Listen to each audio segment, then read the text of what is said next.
Hiyo, it's Volix, and I cannot believe that I finally got a no damage run against Venom, but hardcore and veteran difficulty. What a shame. Anyway, today we're doing things a little bit different. We're doing Lo-Fi Hardcore Veteran.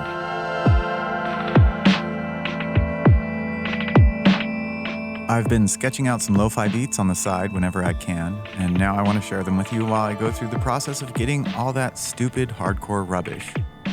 So let's just kick back, relax, and talk about what it means to be hardcore to the mega. Hardcore to the mega! I'll start this off by saying something utterly softcore, which is that I was a little bit afraid to do this run at first. Maybe I'm addicted to all the gear that I've built up. Maybe I just hate losing time in any form. I feel like a part of my life just evaporates when I lose a hardcore character. And I did lose one, and it was terrible, but it was also very exciting, too. Hardcore!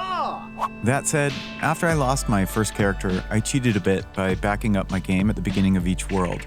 I didn't want to lose the high risk associated with hardcore, but I also didn't want to burn loads of time in doing so. I never had to override a save, and I assure you that my butthole was still clenched up pretty tight when I was fighting the Labyrinth Sentinel. But I did want to make this clear because if you're feeling bad about save scumming, you really shouldn't. Rewards shouldn't be gatekept behind ridiculous time sucks. Why do you think I stopped playing a certain game with weapons called Uber Uniques that only drop for a few people on the entire planet and are massively overpowered for almost any build? Accessibility is important. Don't feel bad if you back up your saves. Here's a question. Do you back up your Word documents? Do you ever do data analysis without saving your Excel files? And do you turn off the autosave function on your productivity apps? Do you just say, oh well, when the power goes out and you lose all of the work toward a deliverable that's due the next day, and instead of loading your backup, you just say, fuck it, and start again from scratch? You don't. And the reason for that is that you value your time. And this isn't to say that imposing the difficulty of hardcore vet is stupid. It's the opposite. It's really great. Coming from somebody who's put 300 hours or so into this game and completed it countless times, I have more scrap than I can spend right now. I'm always searching for a way to play Remnant that gives me a new experience, and hardcore delivers that in spades. I wholeheartedly recommend it to everybody, whether they want the stupid savior gun or not. Fighting for your life in hardcore is like betting money on a poker game. It changes the nature of everything. If you know, you know. True, hard, full, core! Okay then, sorry for that long intro. Let's talk about what I did on the second playthrough to hedge my bets. After you tick the awesome box that says hardcore on it, you start to feel like a proper gamer. It'll be time to pick an archetype. And I think you should go with the Archon. The Challenger secondary, but we'll get into that later. Now, I know this choice is a little bit different. Most people suggest Engineer because of the fantastic defensive qualities, including the trait and the turret, or perhaps the Challenger for the prime perk. I chose the Archon because when I originally got the archetype, I immediately recognized it as stupid powerful and deserving the headache of acquiring it. But really, it's because it comes with the best utility in the entire game, which is the Enigma sidearm. Everybody remembers when they first got the Enigma, it just made all the ads harmless. It feels nice and hardcore having this gun. And of course, Reality Rune is a great panic button. Now we gotta talk about gear, which means we gotta talk about farming scrap for a bit. What I wouldn't give to just move 10 or 20,000 scrap from my primary character over to hardcore. To solve this problem, I used the early game Yeisha scrap farming technique to accrue some monies, perhaps more importantly trait points, before starting up the playthrough properly. Reroll your entire campaign on Survivor mode for the Yeisha world. Doesn't matter if it's Forbidden Grove or the Red Throne, both have early chests. Run in, grab the loot, then run back, reroll, rinse and repeat. Additionally, you can take a quick walk around the first forest area and hunt down some trait points. One last thing I'm sure we all know, there's a hot nymph living in a big blue tree in the Forbidden Grove. Her name's Maja, and she gives you the bark skin trait if you answer her Philosophy 101 questions in the selfless way. For sure, do this. Bark skin and vigor are the two most important traits for this run. Your goal is to raise up about 5,500 scrap if you want the premium loadout, which I'm perfectly aware is a tall order, so just grab everything you can sell. If you're lucky enough to get a Blood Moon, definitely Blood Moon Essence because that stuff is worth money. Don't kill enemies unless you have to, just grab the loot and get out. You don't want to be gaining too much experience for reasons that we'll get into in a little bit. Alright, here's the loadout. Everything here can be purchased at the ward as long as you have already unlocked the items on your other characters. This is a very good loadout that could probably carry you through the entire game. It's highly tanky with great DR for veteran difficulty and the added benefit of light rolls which is a very strong asset. I have to say that the number of rolls you can perform on one stamina bar is a very important tidbit for hardcore. Panic rolling will get you very dead without a little extra stamina. So the way I played it was Leto's Amulet, Amber Moonstone, Dull Steel Ring, and Black Cat Band. I allowed myself one damage ring, either the Grounding Stone or the Fire Stone, because those offer some defensive qualities on top of the damage increase. Eventually, you'll unlock the Challenger and you can trade out Black Cat for some more damage, because Die Hard will be giving you the insurance you need. You're going to want the Leto Mark I armor on your chest and on your legs, and then just stick with the Labyrinth garb for your head and hands. And also, lightweight is just a personal decision. That's just what I like to do. I think that it's the best defensive asset. If you like to be more tanky, then pop on that Leto drip and call it a day. Long gun should be the Black Maw. Combine it with Hot Shot, you can trade Ava for that. Becomes a really, really great source of damage, and you'll eventually use it to bring down all the bosses in the entire game.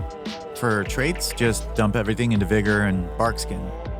After that, you can go for Endurance, and eventually, Expertise and Spirit.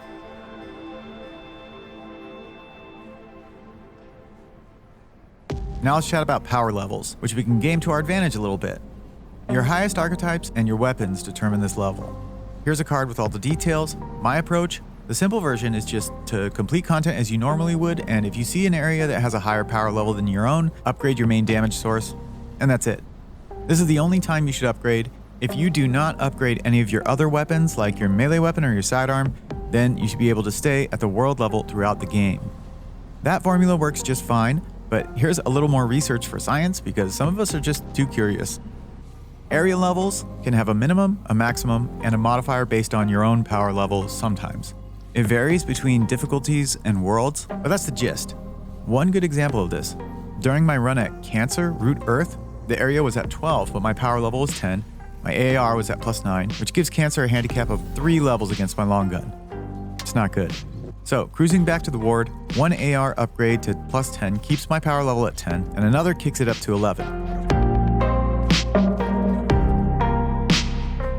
With power and AR both at 11, I checked back at the area. It remained at 12. Most likely, Cancer had an area minimum of 12 on that run, which is why at my level 10, it was still at 12. So, I went back to the ward and upgraded the AR one last time to +12, and because my archetypes weren't leveled up too high, it kept my power level at 11, which meant I could be fighting a +12 area boss with a +12 weapon, which is pretty much a best case scenario. So here's where we can game the system by which your archetype level is determined. The secret ingredient for not pushing the world level up too fast is just to temper your experience gains. 2 ways to do this. You can not fight. Well, don't fight enemies you don't have to. And the second is just running 2 archetypes. For gameplay reasons, you should unlock the Challenger and slot it into your primary so you can get that sweet, sweet Die Hard Prime perk.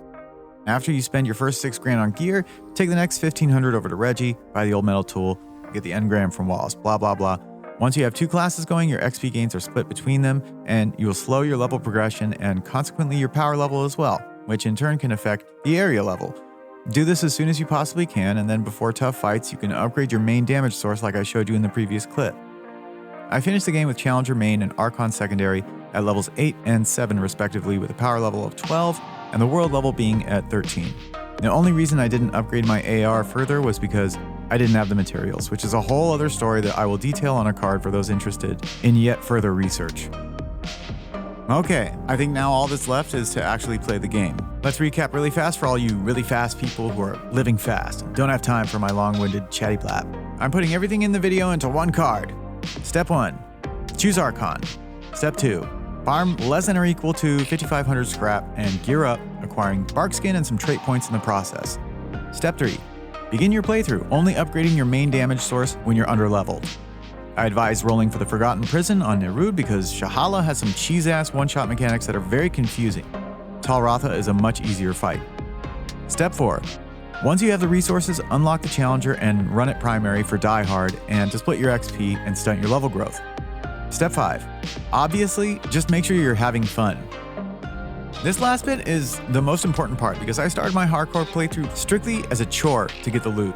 I was dead set on it being absolutely no fun at all, but ironically, it wound up being some of the most fun I've had playing the game. Like, ever. And the loot wasn't even that good. So I gotta say, I'm really glad that it was fun as hell because I would have been extremely disappointed. I mean, a honey crystal is alright. I used it with the Ritualist. It's like great synergy there, but the rest is just more of the same pretty much. Daredevil Amulet is actually kind of cool. You could do a whole playthrough with just that one item. It changes your playstyle entirely. Maybe I'll do that next. So here's the thing. Most of this run was boring as hell, but I did take footage of the world bosses. A lot of it is pretty pathetic, like level 0, I'm running away from everything because it's hardcore. But I'll play a highlight reel, just kind of like a chill track. And that is certainly enough out of me for this one. Those of you that made it to the end of this narration, thank you so much for watching. As usual, if it was at all fun or helpful, please drop a like and sub. Thoughts, leave a comment. I'll be dropping a video of just the boss fights with some lo-fi beats for those of you who don't want to listen to the narration. You just want some relaxing music and good old sci-fi shoot 'em up. Happy holidays to everybody. And remember, keep on farming.